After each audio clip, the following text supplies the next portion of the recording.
So in today's video, we're going to look at EV charging.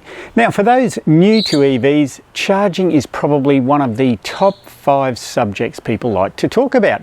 So today we're going to look at probably the most cost-effective, definitely the cheapest, and probably the easiest way to charge your EV. So that's via a 10 amp portable charger that comes with the car. So stay with us. This video is brought to you by Regen EV Charging Install, Australia's residential and commercial EVSE installation specialists. Links to these sponsors are in the show notes. Hi everyone, my name's Greg. Welcome to the Electric Car Australia YouTube channel. Now this video is probably not going to be as much use to my regular followers who already own an EV or have done lots and lots of research in the past. So look, please, if you don't need to know about 10 amp home EV charging, please just let the video run, go and make yourself a coffee, give it the thumbs up, it really helps the algorithms. But for everyone else, this is going to be an introduction to possibly the cheapest EV charging you'll ever do.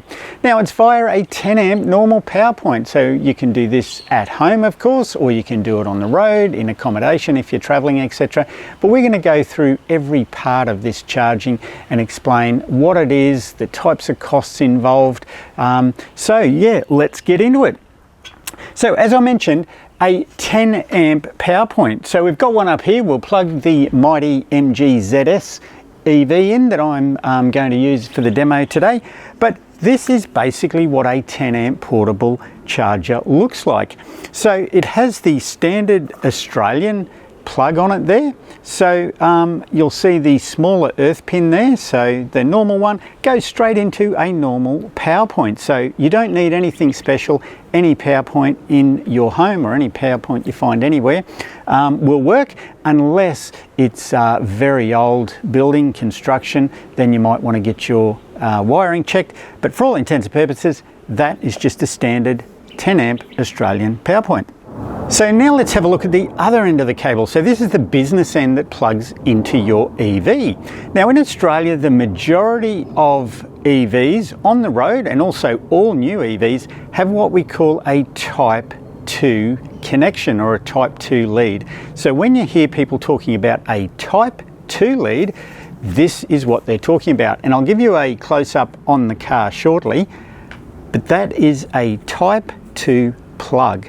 So it's got a flat point at the top, it's got a slot in it there. You can probably see a locking pin locks down in that, and that stops anyone pulling this out of the car while it's charging, or even while the car's locked. So basically, if you plug this in, you lock the car and you walk away, even if somebody turns the power point off, they can't pull this out because there's a locking pin in there.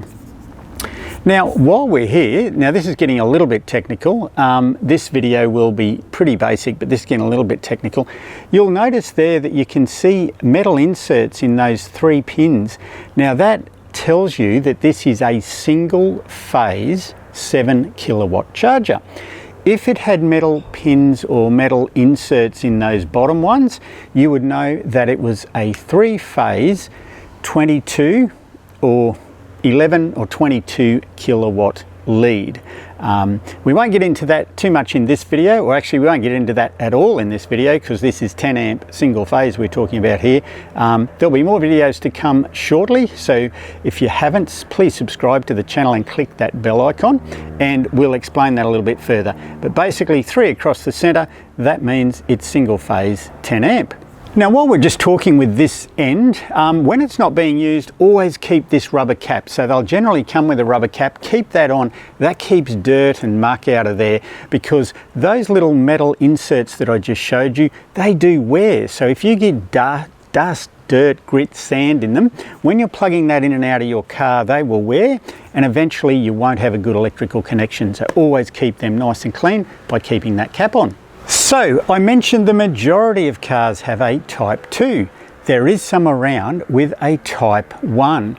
Now, I'll put a picture of those up on the screen. Looks slightly different. It's a round one, still has a locking pin, but they are the old Nissan Leafs, so the Japanese cars use those, and also Mitsubishi plug-in hybrid Outlanders use those, and there's some Mitsubishi iMEVs around that also have a Type 1 lead. So if you have one of those cars and you need to buy one of these portable chargers, make sure you order one with a Type 1 lead to plug into your car. For the majority of the rest of us, it will be a Type 2 lead. So let's actually have a look at the unit themselves. Now, a little bit of trivia for you. These aren't actually a charger. This piece of hardware is called an electric vehicle supply equipment. Everybody calls them chargers though, because it's nice and easy. We don't need to get technical. But for your benefit, the charger is actually in your car under the bonnet. But again, everyone talks portable chargers. This is what they're talking about. So let's come a bit closer and have a look at this one. So this one come with the MG ZS EV when I first bought it. Our car was one of the first shipments into Australia, so MG actually hadn't got around to getting the branded ones. So this is an EVSE charger. They're an Australian-based company, and I've bought some products off these guys, so I can recommend them. But this was their branded charger. It's got a little screen on it. We'll plug it in later and you can have a look at what that displays. But basically, it's a little box of electronics, and this communicates with your car when you plug it in. It detects battery voltages, temperature of the battery, all that sort of stuff. Detects the current and your voltage in your supply of electricity, and then when everything's okay, it basically says to the car, right, let's get the charge underway. Now this one here I think is about $350, so these will generally come with your car. So when you buy a brand new EV, you'll get a portable charger like this. It'll either be a 10 amp one or a 15 amp one, and like I mentioned, we'll have a separate video on those coming soon. Teslas don't include a portable charger anymore, but most cars do. If you did need to buy one though, they're about $350 retail. We mentioned the Type 1 cable end, so if you had one of those Nissan Leafs or a Mitsubishi, because they're nowhere near as popular, believe it or not, they're about $400 to buy one of these. Now, you can get cheaper ones. As I said, that pricing I quoted is from EVSE. They meet Australian standards, all that sort of stuff. You can shop around and get cheaper online ones, but just make sure that you get a quality product and it has been certified to various certifications. These things work quite hard, and we'll talk about that shortly. So you don't want to be leaving something on for 10, 12 hours and have it burst into flames or cook or something like that. But other than that, there's not much else to say on this. Since we bought our car nearly 4 years ago, there is some smarter ones of these around. So I think for about an extra $100, you can buy one with an app that'll connect to your phone, so you can remotely turn it on and off and monitor it and stuff. So I mentioned before that this is likely the most cost-effective and convenient way to charge your EV. So not only because these chargers are cheap, or that they come with a vehicle when it's new, or that it's likely to be in the boot if you buy one second hand. The other thing is that you don't need any special electrical connections or any modifications made to your house. If you've got a 10 amp power point in your garage, in your carport, or like I'll show you shortly in our driveway here, we've got one with an air conditioner unit plugged into it.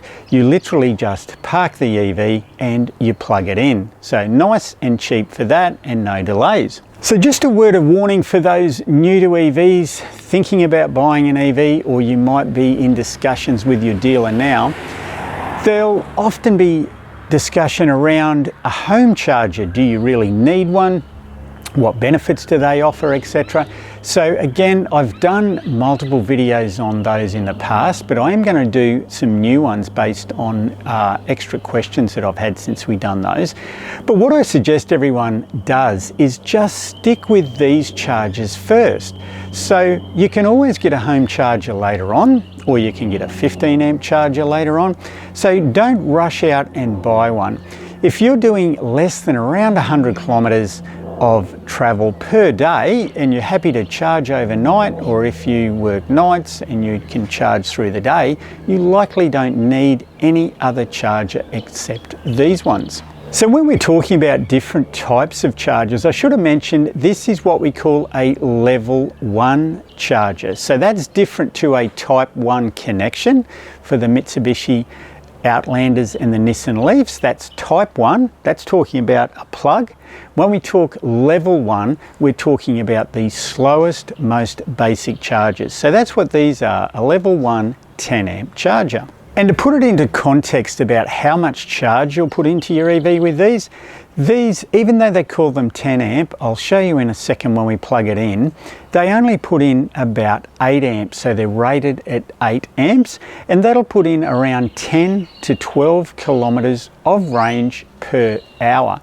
Now again, that doesn't sound like much, but most cars in Australia only drive about 20 or 30 kilometers a day. So much like your mobile phone, with 3 or 4 hours of plugging the EV in, you've actually covered most average daily trips in Australia. So again, you may not need anything more powerful than this. Okay, so before we plug the EV in, I thought I'd just talk briefly about consumption of EVs and also the price of electricity to charge them. So this is the MG ZS EV, first generation model, was released in Australia, or arrived in Australia in 2020. So around the city, this car consumes around 14 kilowatt hours of energy per 100 kilometers of driving. So that probably doesn't mean a real lot to you, but we'll explain in a minute. So look, there's always losses when you're charging. So what you'll see on the charger won't be the energy that's going into the car, because there's losses with cables and all that sort of stuff. So to be fair to the petrol model and to round it up a little bit, I've added 10%. So we say it consumes 14 kilowatt hours of energy. I've added 10% to that. So that's around 15.4 kilowatt hours of energy we're sucking out of the power point to run this car for 100 kilometers. Now at home, my retail price for electricity is 36 cents per kilowatt hour. So while this sounds a bit complicated, it's really actually easy to work out. So if we say we use 15.4 kilowatt hours per 100 kilometers of driving, we multiply that 15.4 by 36 cents, and that gives me a figure of $5.55. So for this car, I spend $5.55 per 100 kilometers if I was buying my electricity. But that's the good thing. If you've got solar like I do, you can recharge the car. Hopefully, the car's at home when the sun's shining, and so it's pretty much zero cost. If you've got a good feed-in tariff, you can calculate that out, the loss of your feed-in tariff, but we've got feed-in caps, so everything over 5 kilowatts, which is the cap here in Queensland, I just lose. So if I can put that into the car, it is literally free. So let's compare that to the petrol car. These ZS's, the petrol model, uses around 6.5 litres. Now that's actually out on the highway, so I'm being really lenient here because around town petrol cars use more. So 6.5 litres per 100 kilometres. Current petrol price in Brisbane is $2.10 a litre. So in a comparison, that would be $13.65 to drive 100 kilometres instead of $5.55. Just thought I'd throw that in there to give you a little bit of an understanding of how much it costs to charge an EV compared to the distance you drive. And if you want to know how much it'll cost to charge your EV or one that you're looking at, all you need to do is find out the capacity of the battery. Now that'll be in kilowatt hours, so it'll be 70 kilowatt hours, 60 kilowatt hours. I would add 5 to 10% for all those losses and bits and pieces, multiply that by your retail energy price, and that's the worst case scenario you'll pay to charge your car at home from the grid. Okay, well it's time to charge this baby up. So I'll go and grab the camera, I'll pop that off, get ready because I need to do one hand. I'll open the charge port of the ZS EV and I'll pull the bung out as well. Get it ready, I think that's it. Okay, I'll grab the camera and show you guys. Okay, so I'll show you the business end on the car. So there we go, there's the type 2. Remember we said that was type 2, flat on the top and circular there. And remember I mentioned the 3 pins, the 3 metal inserts. So the ZS EV can only take single phase 7 kilowatt charging. So again, even though we're not talking about 7 kilowatt today, that there tells you that it's only a single phase capable car, because you'll see those 2 points in the bottom, there's no metal pins. These 2 little metal pins up there, they're communication ports, so nothing to do with actual electricity charging, so to speak. This is the charging down here. You've got a earth in the middle, I think it is, and an active and a neutral. They're the communication pins. And of course this bung here is if you're doing your rapid charging, you pull that out. We'll do a separate video on that. Today we're only looking at this one. So let's plug it in. I mentioned the locking pin, so there's the little slot at the top, so we literally push that in like that. You'll hear it seat in the bottom there. That's it, easy as that. So at the other end we've got our 10 amp standard power point, as we said. We'll put it up here. We've got a standard outside power point here. We'll plug it in. Okay, so that's it. It's literally as easy as that. Let's turn the switch on. Let's come down here. We'll watch the screen. You'll see it starting to fire up. That's it, communicating with the car. I don't know whether you heard that. That's the lock on the socket locking on. So you'll mention we talk about these as 10 amp chargers, but you'll see down there in the corner there, it's only 8 amps. So they're rated at 8 amps. And depending on your grid voltage, so you'll notice the grid voltage there. You can see that, showing 236.7. That fluctuates, as you can see, depending on the time of the day. So sometimes if your voltage is low, you may not get 8 amps, but you can see there, it's rated at 8 amps. That's pretty much getting the max capacity of this unit. That there's showing that the battery's obviously charging in the car. This one here is telling you how much energy you've put into the car. So we've put 200 watts so far, or 0.02 kilowatt hours. And this is the time it's been on. So we've had it plugged in for nearly 1 minute. And this temperature here is the temperature of the unit. Recently somebody got a bit confused and thought that was the temperature of the battery in the car. That is the temperature of the unit. So look, there we go. Plugged into a normal 10 amp household power point into the car. So there we are. It's literally that easy. You find a 10 amp power point, you've got your EV, you've got your portable charger. I generally, out of habit, I just plug it into the car first, plug it into your 10 amp power point, flick the switch, double check that it's communicating and everything's okay and it's started to charge, and then off you go. And that's the other beauty. You can charge while you're doing other things. So as much as I said this only puts in 10 to 12 kilometers of range per hour, you're not sitting around waiting for it, because you're either sleeping if you do it overnight, or you're out doing the washing, going for a bike ride with the kids, walking the dog, all that sort of stuff while your car's charging. So look, the reason I've got the trestle here today, you might be wondering what the hell's that thing doing there. It's because the leads are a little too short for the, it won't reach the ground.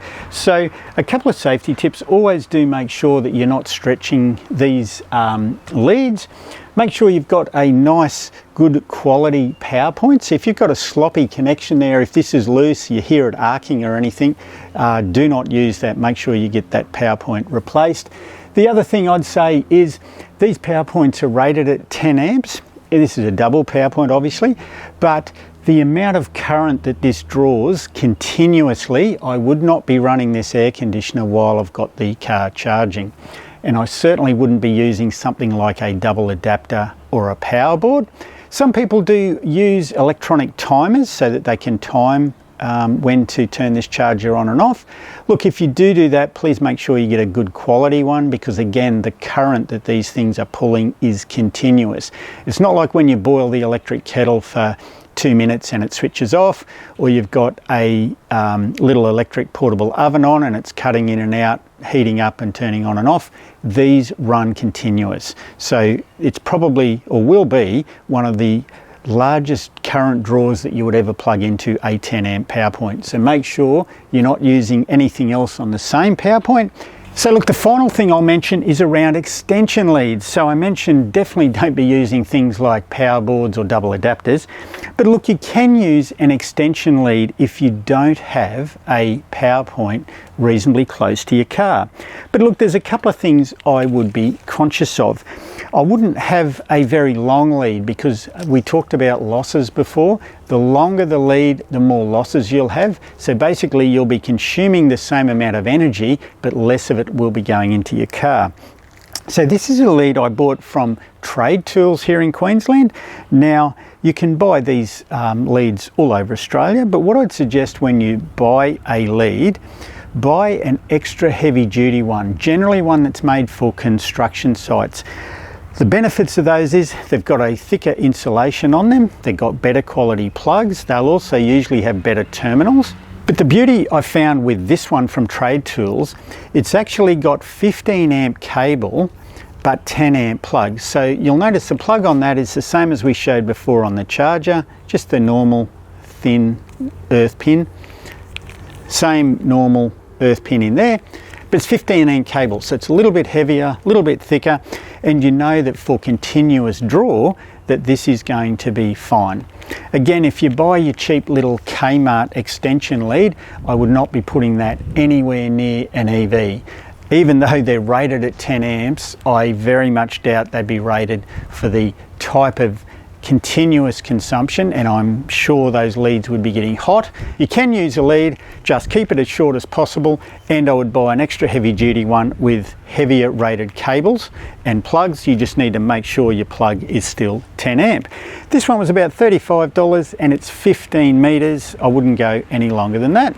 Well, I hope you found that video useful, particularly if you're a new EV owner or thinking of going EV shortly. If you did find it useful, please share it with your mates, give it the thumbs up, and I mentioned that we'll have lots of other new charging videos coming out shortly. By all means, browse the channel. We've got probably about 8 or 10 videos on charging already, but I'm doing some that address some of the additional questions that I've had over the last sort of 12 months, so we're going to cover those. We'll be doing a 15 amp home charger video, so similar to this but a bigger capacity one, and we'll talk about how quickly that can charge your EV, and then we'll look at some 7 kilowatt home charging. So as I mentioned, most people won't need that, but if you do, it's really convenient if you need a quick turnaround. So if you've came home on a decent trip and then in 1 hour's time the teenagers need the car and they've got to go out again, so you're really paying for the convenience.